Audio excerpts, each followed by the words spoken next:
안녕하세요. 올라운드 재테커입니다. 오늘은 오랜만에 싱글 스탁 ETF 소개해 드리려고 합니다. 오늘의 주인공은 바로 AI 기업 중 하나인 메타 플랫폼즈입니다. 최근 엔비디아, 테슬라 등 주요 빅테크 기업들의 주가가 흔들릴 때도 메타 플랫폼즈의 주가는 아주 탄탄한 흐름을 보여줬습니다. 오늘 관련 ETF 공부해 두시고 투자 기회 잡으시길 바랍니다. 그럼 구독, 좋아요, 알림 설정 부탁드리고 본격적으로 시작해 보겠습니다. 얼마 전 미국 현지 시각 9월 25일과 26일 양일에 걸쳐 메타 커넥트 2024가 열렸습니다. 이때 메타는 앞으로 미래 AI 기술을 선도할 만한 신제품들을 선보였습니다. 그 첫 번째는 오라이언이라고 불리는 AR 즉 증강현실 스마트 안경의 프로토타입 공개입니다. 지금까지 나온 증강현실 스마트 안경들은 무게가 무겁거나 디자인이 너무 거추장스럽고 기괴한 것들이 많았습니다. 하지만 이번에 발표한 오라이언은 보다시피 일반적인 뿔테 안경 모양을 하고 있고 무게도 100g이 되지 않는 지극히 실용적인 모습이었습니다. 아직 프로토타입이기 때문에 가격은 공개되지 않았지만 곧 상용화가 될 예정이라고 하니 너무 기대가 됩니다. 다음으로는 메타퀘스트라고 하는 MR과 VR 헤드셋의 신형 보급형 모델을 출시했습니다. 기존 제품인 메타퀘스트 3가 70만 원 정도인데 반해 메타퀘스트 3S는 절반 수준인 40만 원대의 동일한 수준의 경험을 할 수 있는 제품이라고 합니다. 타사 경쟁 상품인 애플의 비전 프로가 한화로 470만 원에 육박한다는 점을 생각하면 가격 경쟁력이 충분해 AI 제품의 대중화에 큰 도움이 될 것으로 생각됩니다. 제가 메타가 AI 분야에서 가장 대중적이고 실용적인 기업이 될 수 있다고 보는 가장 큰 이유는 MR, VR 전용 호라이즌 OS를 개방하였다는 것입니다. 이는 애플의 비전 OS 정책과는 대비되는 것으로 휴대폰 운영 체계를 예를 들면 쉽게 이해가 가실 겁니다. 구글은 과거 안드로이드라는 운영 체계를 만들어서 이 운영 체계를 기반으로 다양한 휴대폰이 만들어지도록 OS를 오픈했습니다. 그래서 구글뿐만 아니라 삼성, LG, 화웨이, 샤오미 등 다양한 휴대폰 제조업체들이 안드로이드에 기반한 휴대폰을 만들어냈죠. 하지만 애플의 iOS는 오픈이 되지 않아 아이폰에서만 사용을 합니다. 이번에 메타 플랫폼즈도 구글이 안드로이드를 오픈한 것과 같이 호라이즌 OS를 다른 헤드셋 제조사들이 사용할 수 있도록 한 겁니다. 이미 마이크로소프트와 엑스박스용 퀘스트를 개발 중이며 에이수스와 레노버 등도 호라이즌 OS를 기반으로 헤드셋을 개발하고 있다고 밝혔습니다. 다음 페이지부터는 이렇게 AI 시장에서 자신의 영역을 확장해가고 있는 메타에 조금 더 효율적으로 투자할 수 있는 다양한 ETF들을 알아보겠습니다. 첫 번째 ETF는 FBL입니다. FBL은 메타 플랫폼즈의 주가를 2배로 추종하는 ETF로 그레나이스웨어즈에서 운용하고 있습니다.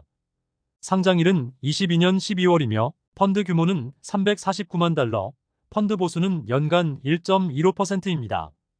주가의 흐름을 보시면 10월 3일 종가 기준 33.80달러로 연초 대비 125%가 상승했습니다. 최근 3개월 동안에도 24%라는 높은 상승률을 보여줬습니다. 다음은 드로우다운입니다.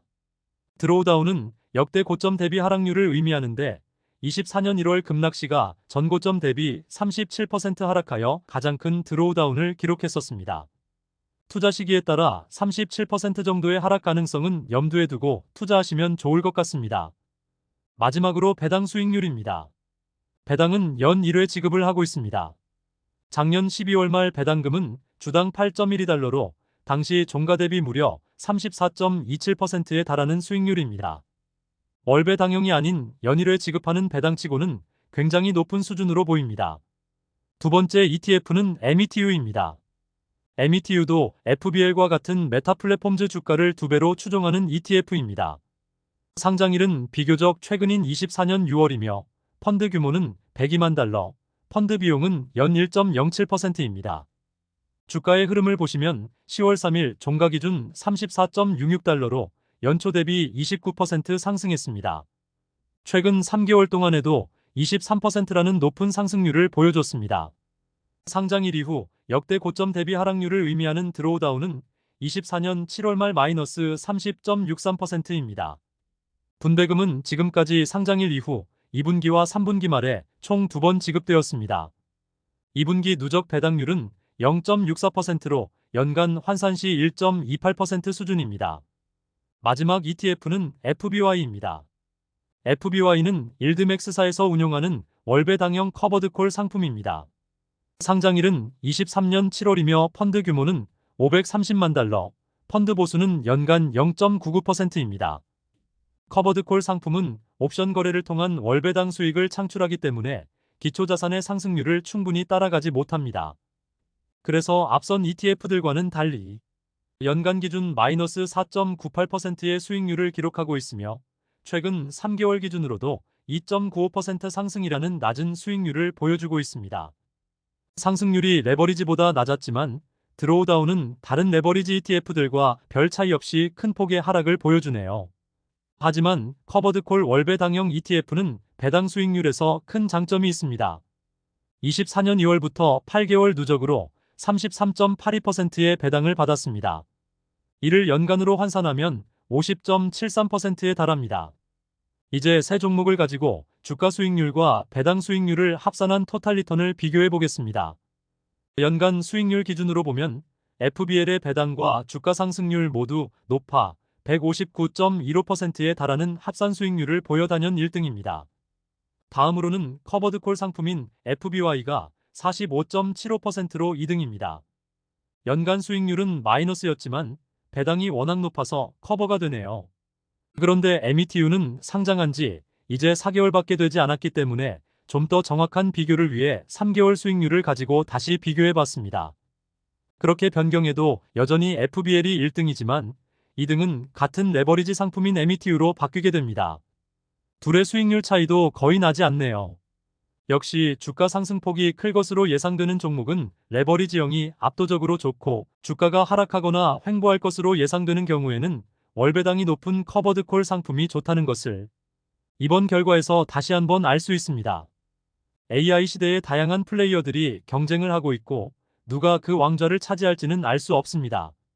하지만 확실히 실용적이며 혁신적인 행보를 보이고 있는 메타 플랫폼즈가 1위가 될 가능성이 높아지고 있습니다. 엔비디아의 반도체에만 매몰되기보다 이제는 실제 AI 활용 기업들에도 관심을 가지고 투자해 볼 만하다고 생각됩니다. 오늘 소개해드릴 내용은 여기까지입니다. 즐거운 주말 보내시고 가을 날씨 만끽하시길 바랍니다. 다음 영상에서 뵙겠습니다.